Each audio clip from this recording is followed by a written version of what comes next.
In this video, I'm going to show you how to get approved for options trading on Webull. So the first thing you want to do is you want to open up Webull, go to the bottom menu, select over here where it says menu. Then go to this section that says shortcuts. And what you want to do from here is you want to press on these three dots that says more.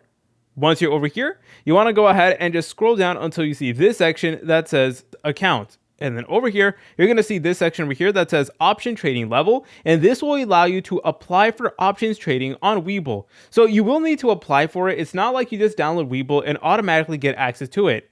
So the requirements in order to get approved and apply for options trading is to, number one, have a funded verified account. So you need a Webull account in good standing with your identity verified. There is no minimum deposit required to open an account, but having funds in your account helps show that you're ready to trade. The next thing you need to do is you need to begin the questionnaire strategically. So this here is the most important part. Approval is based on your product knowledge, financial resources, risk tolerance, and investment experience.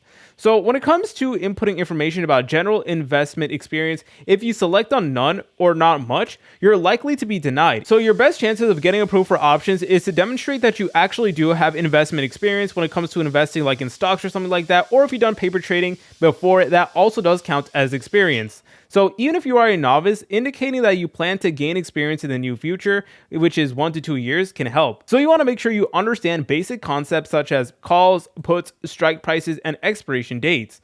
Then afterwards, you want to wait for approval, which typically takes between 24 to 48 hours after submitting the questionnaire. So remember, there are two different levels. So there's level 1 and 2, and that's basic strategies like covered calls and cash secured puts, which is what most beginners get. So chances are, if you do answer thoroughly and you have at least some investment experience, you're going to get level 1 and 2. Level 3 and 4 is a little bit trickier. So that's more advanced strategies and requires a margin account and stronger demonstrated experience. Okay, now another thing to note is that when it asks you about risk tolerance, please select moderate to aggressive risk tolerance. And you always want to indicate several years of general investing experience and show familiarity with how options work in your answers. But if you guys found this video helpful, please make sure to leave a like and subscribe. I'll see you in the next video.